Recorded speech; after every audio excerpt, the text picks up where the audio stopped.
تربیت کا میننگ یہ نہیں کہ آپ پورا دن اس کے ساتھ رہے، یہ بھی تربیت نہیں، اس سے پھر مشکل ہو جائیں گا، آپ ریموٹ کنٹرول ہو جائیں گے اور وہ روبوٹ بن جائیں گے، ویسا بھی نہیں ہونا چاہیے۔ تربیت کا پارٹ یہ ہے کہ ان کو ایسا ایجوکیٹ کیا جائے، اتنے کم وقت میں اور اتنے اچھے سے ایجوکیٹ کیا جائے کہ آپ سے وہ جتنے دور ہو اتنی زیادہ اس تربیت کو یاد رکھے کہ ایسا اپنے کو نہیں کرنا ہے، یہ امپورٹنٹ۔ آپ کے ساتھ رہے گا ہر بچہ اچھا رہے گا، ایسا باپ کھڑا ہے سامنے تو بچہ ایک دم صحیح آتا ہے، نہیں ابا میں کچھ نہیں کر رہا۔ تربیت کا اثر یہ ہے کہ بچہ جتنا باپ سے دور ہے اتنا زیادہ بولتا ہے نہیں ابا نہیں بولتے، ابا نہیں بولتے، یہ تربیت ایکچولی۔ آپ اس کے پیچھے رہیں گے پورا ٹائم تو یہ بھی تربیت نہیں، یہ بگاڑا جائے گا اس میں کہ وہ ڈیپینڈنٹ ہو جائے گا کہ آپ کو دیکھے بغیر کچھ نہیں کر پائیں گے، دیکھے بغیر کچھ نہیں کر پائیں گے، یہ بھی نہیں ہونا چاہیے۔ بٹ تربیت ہونا چاہیے تو آپ ایک پرٹیکولر ٹائم نکالیے، اس میں ڈسکشن کیجیے، مطلب جس کو کہوں گا میں زیادہ ٹائم نہیں، جو بھی ٹائم دے ہیلدی ٹائم دے، اس کو بولیں گے کوالٹی ٹائم دے، پروڈکٹیو ٹائم دے، بس یہ آپ کوشش کیجیے انشاءاللہ العزیز تو مسئلہ حل ہو جائے گا۔ اور ہر آدمی دیکھیے ایسی کنسٹرینٹ میں دنیا میں کوئی آدمی نہیں ہوتا، میں خود نہیں بول سکتا کہ میں تو اتنا فری رہتا ہوں پورا دن کہ میرے پورے بچے میرے اطراف میں رہتے اور دن بھر میں ان کو درس دیتے رہتا ہوں۔ مجھے اپنے درس میں بلانے کے لیے ان کو صبح 10 بجے درس رہتا ہے، IRC میں تو ان کو اٹھانا پڑتا ہے 8 بجے، اٹھ جاؤ درس میں چلو، فجر کے ریورس ہو گئے تو درس کے لیے آپ کو روز سن کے وہ ہو گئے، مطلب سمجھ رہے نا، آج نہیں سنتا ہوں ایسا حال رہتا ہوں، کتنا مشکل ہوتا ہوں میں، آپ کو منانا پڑتا ہے کہ چلو یار آج آ جاؤ میرے درس میں بیٹھ جاؤ، کچھ سن لو، پھر پوچھنا پڑتا کیا سنے، اب کوشچن آنسر بھی چالو ہو گیا، نہیں جسٹ پوچھ رہا بھائی میں نے صحیح بولا کیا، تو پھر شروع ہوتا ہاں یہ تو اچھا دکھا پوائنٹ، یہ پوائنٹ فلاں، سمجھے نا، تو ہوتا ہو تو ایسا کسی کے لیے بھی آسان نہیں ہو کہ آپ سمجھ رہے ہیں میرے بچے تو ایسا کہ اٹھ بولے تو اٹھ گیا بیٹھ، وہ تو روبوٹ ہے، بچے کہاں ہیں؟ بچے تو وہ ہے جن کو برا یا اچھا دونوں ان کے پاس ہے اور دونوں لے سکتے ہیں، ان کی تربیت ان کو مجبور کرے کہ وہ اچھائی لے اور برائی نہ لے۔ آپ موجود نہیں ہیں لیکن وہاں وہ تربیت ہوئی، اللہ کا ڈر آپ نے ڈال دیا ان کے دل میں تو بولتے نہیں اللہ تعالیٰ دیکھ رہا ہے، آپ ممی ڈیڈی نہیں بھی ہو تو یہ بہت امپورٹنٹ آسپیکٹ۔ تو بہرحال کوالٹی ٹائم دے جتنا بھی دیں، اور یہ ٹف فیز ہے سب کے لیے، صرف آپ کے لیے، دنیا کے ہر انسان کے لیے ٹف فیز ہوتا ہے۔ اولاد کی تربیت اور بالخصوص وہ رہنما اصول، وہ کیا ترکیبیں، وہ کیا چیزیں، وہ کیا پرنسپلز، وہ کیا قاعدے، وہ کیا اصول جن اصولوں کے تحت اولاد کی پرورش کرے۔ یوں تو الحمدللہ میں نے اولاد کی تربیت پر دینی اعتبار سے کیسی کی جائے اس پہ پورا میرا ایک عنوان ہے، اسلام کے مطابق اولاد کی تربیت کیسی کی جائے، دنیاوی اعتبار سے کیسا کیا جائے تو اولاد کی تعلیم میں والدین کا کردار، اس پر بھی میں نے بات کی۔ آج میرا عنوان اولاد کی تربیت پہ نہیں ہوگا، میرا عنوان آج ہوگا اولاد کی تربیت کے وہ رہنما اصول، یا اولاد کی تربیت کے لیے وہ گولڈن رولز، سنہرے اصول، جن اصولوں کو اگر انشاءاللہ ہم اپنائیں گے تو اپنی اولاد کی ہم صحیح تربیت کر پائیں گے۔ مطلب تربیت نیکسٹ فیز ہے، وہ رولز، وہ اصول، وہ ضابطے ہم کو پہلے یاد کرنا ہے جن اصولوں کے تحت اولاد کی تربیت کرنا ہے۔ بہت سی مرتبہ کچھ لوگ ہوتے ہیں جو نکاح نہیں ہوتا، شادی شدہ نہیں ہوتے، وہ لوگ سوچتے ہیں یہ عنوان سے ہمارا کیا تعلق ہے۔ تو یاد رکھیے، میں بار بار یہ ایک چھوٹی سی مثال دے کر بات سمجھاتا ہوں، چیز ہونے سے پہلے اس کی تیاری کرنا چاہیے، اولاد ہونے سے پہلے اس کی تیاری کرنا ہے، اور یہ اسلام کا اصول بھی۔ نبی اکرم صلی اللہ علیہ وسلم نے احادیث میں فرمایا کہ جو ہے اپنے لیے نیک بیوی کا انتخاب کرو۔ تو نیک بیوی کا انتخاب اس لیے کہ بیوی نیک ہوں گی تو بچے نیک ہوں گے، تو گویا شادی سے پہلے تیاری، اولاد کے ہونے سے پہلے اس کی تیاری۔ اور عمر بن خطاب رضی اللہ عنہ کا قول ہے، فرماتے ہیں اولاد کے حق میں سے پہلا حق یہ کہ اس کے لیے دیندار ماں کا انتخاب کیا جائے۔ اولاد کے رائٹس میں سے پہلا رائٹ یہ ہے کہ اس کے لیے دیندار ماں، ریلیجیس مدر اس کے لیے ڈھونڈی جائے۔ تو گویا شادی سے پہلے اولاد کی حق شروع ہو جاتے ہیں نا، شادی ہوئی نہیں، دیندار ماں کی تلاش اولاد کا پہلا حق ہے، پیدا ہو جائے تو اچھا سا نام رکھا جائے دوسرا حق ہے، اس کی صحیح تعلیم و تربیت کیا جائے تیسرا حق ہے۔ تو یاد رکھیے، تو جو لوگ نکاح نہیں ہوا ہے ان کے لیے بھی عنوان اہم ہے، جو لوگ نکاح ہو چکا ہے اولاد کی امید کرے ان کے لیے بھی عنوان اہم ہے، جو لوگوں کو اولادیں ہو چکی ہے اللہ یہ نعمت دے چکا ہے ان کے لیے بھی اہم عنوان۔ تو یہ سب کے لیے سلگتا ہوا عنوان ہے، یاد رکھیے، اور ہم سب پریشان ہیں۔ میں کئی سفر کرتا ہوں، کئی لوگوں سے میری ملاقات ہوتی ہے، خود میری فکریں بھی اسی قسم کی ہے، اور سامنے والوں سے ڈسکشن ہوتا ہے، کوئی علامہ ہے، کوئی علماء ہے جن کے ساتھ تقریریں ہوتی ہیں ہم لوگوں کی، وہ ہمارے ساتھ سپیچز دیتے ہیں یا ہم ان کے ساتھ سپیچز دیتے ہیں، ڈسکشن یہی چلتا ہے اولاد کے تعلق سے کیا چل رہا ہے، اس لیے کہ کہیں ایسا نہ ہو کہ ہم دنیا سے چلے جائیں اور لوگ کہیں ہاں فلاں علامہ ہے دیکھو اتنی محنت کی اور اس کی وجہ سے ہمارے بچے سدھر گئے، لیکن اللہ رحم کرے ان کے بچے کبھی سدھر نہیں پائے۔ سمجھ رہے ہیں بات؟ تو تربیت، تو آج میرا عنوان اولاد کی تربیت کیسے کرے نہیں ہوگا، وہ اصول، وہ رہنما اصول، وہ سنہری اصول، وہ گولڈن رولز، وہ پرنسپلز جو اگر آپ لائف میں فالو کریں گے انشاءاللہ تو پھر اولاد کی تربیت صحیح سے ہو پائیں گی۔ اور 5 اصول آپ کے سامنے رکھوں گا، اور ساتھ میں آخر میں ان اصولوں کے مطابق تربیت کرنے کے فائدے کیا ہوں گے، 5 فائدے رکھوں گا۔ تو 5 اصول اور 5 فائدے، تو اولاد کی تربیت میں سنہرے اصول اور اس کے فائدے، یہ آج کا میرا عنوان ہوگا کہ ہم وہ کیا چیزوں کو ہے جو پہلے سے ذہن میں رکھے، مطلب ہمارے اولاد ہونے سے پہلے ہمارے ذہن میں یہ باتیں ہو، پری کنسیو مائنڈ جس کو کہتے ہیں نا، پہلے سے یہ چیزیں ذہن میں ہو کہ اولاد ہونے والی ہے، اب 1 2 3 4 5 6 یہ رولز مجھے فالو کرنا ہے تاکہ وہ کروں۔ میں یہ بات واضح کر دیتا ہوں اسپیچ کے سٹارٹ میں کہ صرف یہی اصول نہیں ہے اولاد کی تربیت کے، لیکن یہ اہم 5 اصول ہیں۔ تو یہ نہ سمجھے کہ ماشاءاللہ 5 اصول معلوم ہو گیا پوری زندگی ان پہ گزاریں گے، نہیں، یہ امپورٹنٹ 5 رولز ہے جس پہ ڈسکشن ہم کر رہے ہیں، لیکن یہی صرف 5 رول نہیں ہے، اس بات کو بھی آپ ذہن میں رکھیں۔ اس کے علاوہ بھی الحمدللہ علماء نے اور جو ہے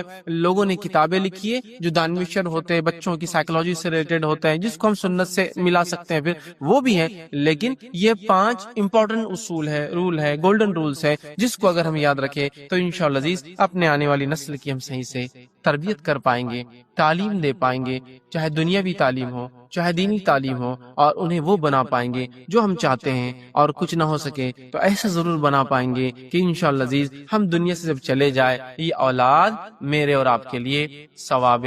جاریہ کا ذریعہ بنے، ورنہ اگر ان کی غلط تربیت ہوئی، ان کی تربیت ویسی نہیں کی گئی جیسا حق ہے، تو نتیجہ یہ ہوگا کہ یہ اولاد عذاب جاریہ بن جائیں گی اگر ہمارے کوشش نہ کرنے کی وجہ سے یہ خرابی اس میں آئی تو۔ میں نے سب کچھ کیا پھر بھی میری اولاد بگڑ گئی، اس کے تعلق سے اللہ نہیں پوچھیں گا۔ میں نے کچھ نہیں کیا جس کے بنیاد پہ اولاد بگڑ گئی، یا وہ نہیں کیا جو کرنا چاہیے تھا اولاد بگڑ گئی، اللہ کے پاس گرفت ہونے والی ہے۔ تو یہ سب سے بڑا سرمایہ ہے، اور یاد رکھیے اولاد ہی عظیم نعمت ہے، اتنی بڑی نعمت ہے اور اتنی دنیا کی خوبصورت چیز ہے کہ اللہ رب العزت نے اپنے کلام میں اس کو واضح کیا، اور اللہ فرماتا ہے والمال والبنون زینت الحیات الدنیا، کہ مال اور لڑکے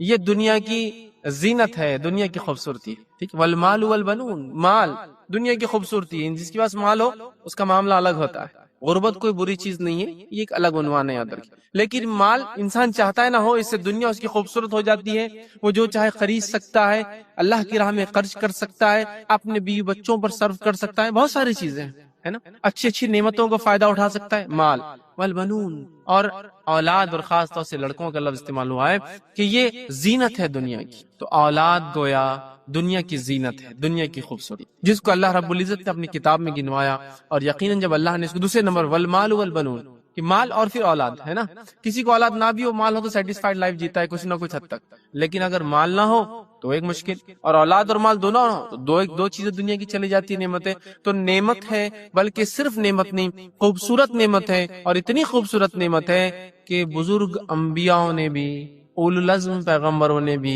اس نعمت کو اللہ سے طلب کیا، جس میں سے مشہور اور معروف واقعہ ابراہیم علیہ السلام کا ہے کہ انہوں نے اللہ رب العزت سے اولاد طلب کی۔ یہ اولو العزم پیغمبروں میں سے 5 پیغمبر اولو العزم ہیں، نوح علیہ السلام، ابراہیم علیہ السلام، موسیٰ علیہ السلام، عیسیٰ علیہ السلام، محمد صلی اللہ علیہ وسلم، تو بزرگ پیغمبر ہے، اولو العزم پیغمبر ہے۔ ان میں ابراہیم علیہ السلام دعا کی، اور دوسرے زکریا علیہ السلام کی دعا قرآن میں موجود ہے، انہوں نے بھی دعا کی نیک اولاد کے لیے، اللہ نے بشارت دی ان کو جو ہے یحییٰ علیہ السلام کی، اور یحییٰ نام اللہ رب العزت نے خود رکھا ان کا، اور یہ دنیا میں پہلی بار رکھا گیا نام ہے اللہ رب العزت کی طرف سے، سمجھ رہے آپ؟ تو بزرگ پیغمبروں نے اس نعمت کو مانگا، تو ویسے اولاد کا نہ ہونا تو آزمائش ہے ہی، اولاد کا ہونا بڑی آزمائش، تو انبیاء نے دعا کی اس نعمت کے لیے جس کو اولاد کہتے ہیں، لیکن ہمارے ساتھ مسئلہ یہ کہ ہم میں سے اکثر لوگوں کو اللہ نے یہ نعمت دی ہے، بہت گنے چنے لوگ انگلیوں پہ گنے جائیں جن کو اولاد نہیں ہے، اکثر کو یہ نعمت دی ہے،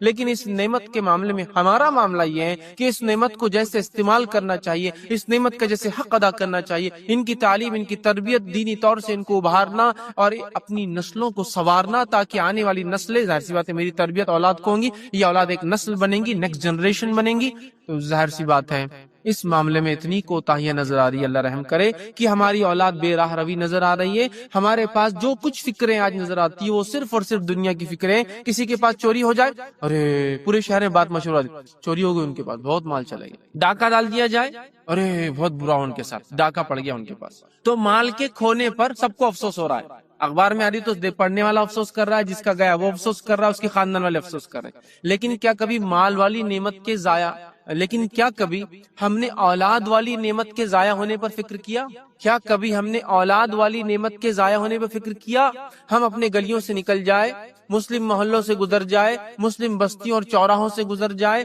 ہم ان بچوں کو جو مسلمانوں کے بچے، ہمارے بچے، ہماری نسلیں ہیں، یہ اس امت کا حصہ ہے، ہم جب ان کو دیکھتے ہیں تو خود خون کے آنسو ہم روتے ہیں کہ یا اللہ ان کا کیا ہوگا، کیسی بہرہروی ہے، کیسی گمراہیاں ہیں، کیسے نشے ہیں، کیسی منشیات ہیں، کیسی زبان ہے، کیسی گالیاں یہ دیتے ہیں، کیسے ان کے اخلاق ہے، کیسے ان کے لباس ہے، صاف ستھرائی کا کوئی خیال نہیں، غریبی اور صاف ستھرائی کا کوئی تعلق نہیں ایک دوسرے سے، صحابہ غریب تھے لیکن صاف ستھرے رہتے تھے، مال کا صاف ستھرائی سے، پانی تو میسر ہے، منہ تو دھو سکتا ہے نا، ہمیں وہ تمیز، وہ اخلاق نہیں ہے، دنیا جینے کا طریقہ ہم نہیں جانتے، ہمارے نبی کی سنت نہیں جانتے، نتیجتاً خون کے آنسو رونا پڑتا ہے کہ یہ ہماری نسلیں راستوں پر ضائع ہو رہی ہے، یہ ہماری نسلیں ہیں جو کس طرح سے ناپاک زندگیاں گزار رہی ہیں، یہ ہماری نسلیں ہیں جو بہائی کی زندگی گزاری، اور ہماری چونکہ فکروں کا مرکز، ہماری جو ہے سوچ کا مرکز، سینٹر ہماری اولاد نہیں ہے، وہ دنیا دنیا دنیا دنیا دنیا ہے، جس کے نتیجے میں ہو یہ رہا ہے کہ ہماری اولاد ضائع ہو رہی ہے، لیکن اس پہ کوئی افسوس نہیں آتا، کوئی اخبار میں پڑھا کبھی میری اولاد ضائع ہو گئی، فلاں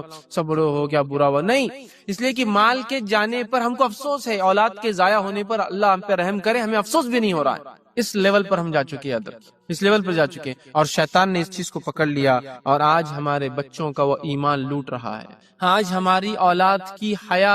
کو وہ لوٹ رہا ہے اور ان کو بے شرم بنا رہا ہے، آج ان کو اللہ اور اس کے رسول کے فرمان کا باغی اور جو ہے ان کو بغاوت کرنے لگا رہا ہے، اور ہم چپ۔ شیطان آج ہماری نسلوں کو سب سے پہلے ایمان سے دور کر رہا ہے، لوٹ رہا ہے، دوسری طرف بیاہی کے دلدل میں انہیں ڈال رہا ہے، اور تیسری طرف اللہ اور اس کے رسول کے احکامات کی نافرمانی کرنے پہ آمادہ کر رہا ہے، اور ہم لوگ چپ۔ کوئی منصوبہ ہمارے پاس نظر نہیں آ رہا اولاد کی تربیت کا، الا ماشاء اللہ، اور میں اپنی زبان میں کہتا ہوں، ہو سکتا تلخ ہو سکتا غلط بھی ہو، لیکن کچھ حد تک یہ صحیح بھی ہے، میں کہتا ہوں مسلمانوں کے بچے ایک جنگلی جھاڑ جیسا ہے، بیج لگ گیا، اگ گیا، پانی پڑ گیا، بارش کا پڑ گیا، پودا بڑھ گیا، جل گیا، جس سے کوئی فکر نہیں، یہ وہ درخت نہیں ہے، یہ وہ پودا نہیں ہے جس کو لا کر لگایا جاتا ہے، فکر کی جاتی ہے، حفاظت کی جاتی ہے، ہر بار اس کی نشو و نما پر خیال رکھا جاتا ہے، تیز بارش سے اسے بچایا جاتا ہے، تیز دھوپ سے بھی اسے بچایا جاتا ہے، جتنی دھوپ چاہیے اتنی دی جاتی ہے،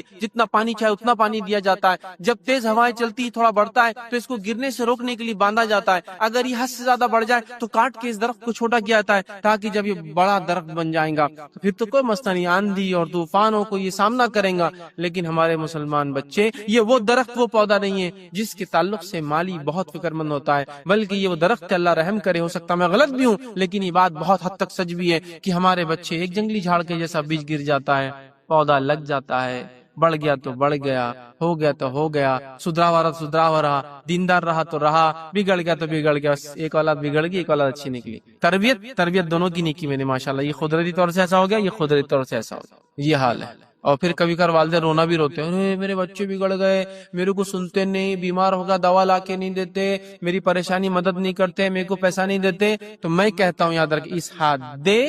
اور اس ہاتھ لے والا اصول یاد رکھ لی والدین۔ میں بچوں کو ہرگز نہیں کہہ رہا ہوں کہ آپ کے والدین نے آپ کی غلط تربیت کی تو آج آپ ان سے بدلہ لیجیے، بالکل نہیں، یہ ان کی غلطی ہے، لیکن میں یہ کہنا چاہ رہا ہوں والدین بہت سوچے کہ آج دینا ہے تو کل لینا ہے، تو ہماری فکروں کا مرکز صرف اور صرف دنیا بن چکی ہے، جس کے نتیجے میں ہماری اولادوں کی تربیت نہیں ہو رہی ہے، اور جو برائیاں پھر پھیلتی جا رہی ہے ہم اس کو دیکھ رہے ہیں۔ نبی اکرم صلی اللہ علیہ وسلم کا کیا معمول تھا اس معاملے میں، کیسی آپ کی تربیت تھی، کیسے آپ نے اپنے بچوں کی، کیسے آپ نے دوسروں کی بچوں کی، کیسی شفقت، کیسی محبت، کیسی رہنمائی، کیسا ان کو سکھاتے، کیسی تربیت دیتے، یہ جاننے کی بہت زیادہ ضرورت ہے۔ آج وقت کی کمی کی بنیاد میں صرف 5 اصول، گولڈن رولز رکھوں گا، ان اصولوں کو انشاءاللہ عزیز اگر اولاد کی تربیت میں آپ اور میں، یا میں اور آپ لاگو کریں گے انشاءاللہ، تو ہماری اولادوں کو کچھ نہ کچھ آخرت کے اعتبار سے انشاءاللہ عزیز ہم طے کر پائیں گے، اور دنیا کے فائدے تو انشاءاللہ العزیز ہوتے ہی رہیں گے، اس لیے کہ جس کا الٹیمیٹ گول میرٹ ہے، آخرت ہے، تو اس کے لیے ڈسٹنکشن اور فرسٹ کلاس آنا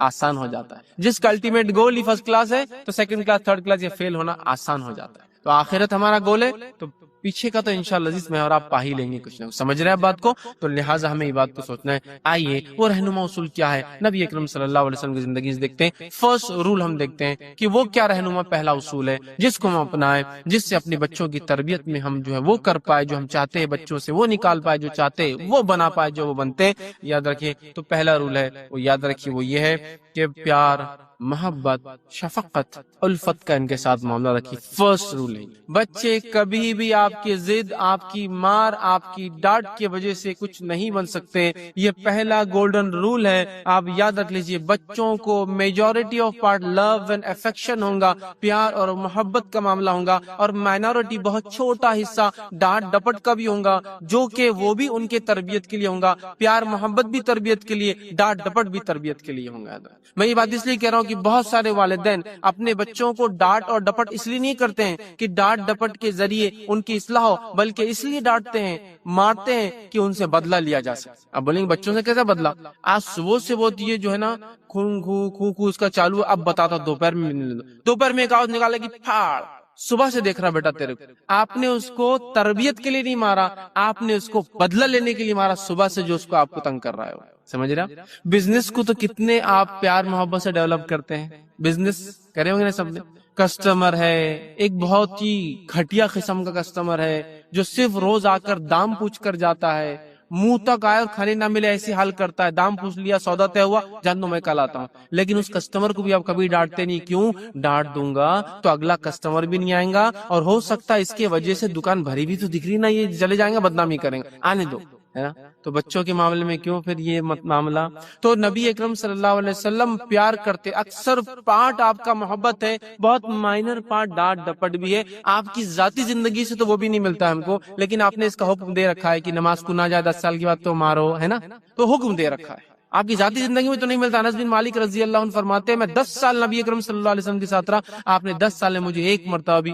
اف تک نہیں کہا کہ انس کیا کر دیا. وہ بولے تو یہ عام کہیں گے انس کیا کر دیا، نہیں کہا مجھے 10. زید بن حارثہ فرماتے ہیں میں اللہ کے رسول صلی اللہ علیہ وسلم سے پورا بچپن گزارا، آپ غلام تھے خریدے ہوئے آپ کے، پھر آپ نے نام بھی دیے تھے زید بن محمد، اس لیے کہ اس زمانے میں عربوں کا طریقہ تھا غلاموں کو اپنا نام دیتے تھے. ان کے والدین نہیں پتا تھے. بعد میں قرآن کی آیت نے کہا کہ جو جن کے سگے سلبی باپ ہے انہی کا نام دو، تو پھر زید بن محمد کے بدلے ان کا زید بن حارثہ جو اصل نام تھا دیا گیا. سمجھ رہے آپ؟ تو یہ کہتے اللہ کے رسول صلی اللہ علیہ وسلم نے مجھے کبھی مارا نہیں، یاد رکھیں، مارا نہیں، یاد رکھیں. حالانکہ نبی اکرم صلی اللہ علیہ وسلم کے ساتھ تھے، اور آپ جانتے ہیں غلاموں کے ساتھ کیا سلوک ہو. اگر تاریخ پڑھی ہوئی تو پتہ چلیں گا. آج نوکروں کے ساتھ لوگ کیا کرتے تو غلاموں کے ساتھ کیا کرتے ہیں اندازہ لگا لیجیے، جو خریدے اور بیچے جاتے تھے. نبی اکرم صلی اللہ علیہ وسلم نے کبھی. تو پہلا رہنما اصول یاد رکھیے، کبھی مت ڈانٹیے، کبھی مت ماریے. اور اگر ڈانٹتے بھی اور مارتے بھی ہے تو تربیت کے لیے majority of part love and affection, محبت، الفت، انسیت وہ کیجیے ان سے، اس لیے کہ یہ بہت زیادہ ضروری چیز ہے. آپ جب ان سے محبت اور الفت اور انسیت کرتے ہیں تو ان کے پست حوصلے بلند ہو جاتے ہیں، اور ان کی چھوٹی چھوٹی غلطیاں آگے چل کے بڑے بڑے جو ہے نئے کارناموں کو انجام دیتی ہے نہیں ہے؟ جب پیار اور محبت والدین کر رہے ہیں اور کہہ رہے ہیں کہ بیٹا کچھ نہیں ہوا آگے بڑھو، تو یہ بچہ جو آج چھوٹا ہے کل یہ والدین کی اس محبت اور اس بات کی وجہ سے بڑے بڑے کارنامے انجام دیتا ہے. اور آج اس کی چھوٹی چھوٹی غلطیاں جو وہ کرتا تھا، یہی غلطیوں پہ سمجھایا گیا، سنوارا گیا، ڈاٹا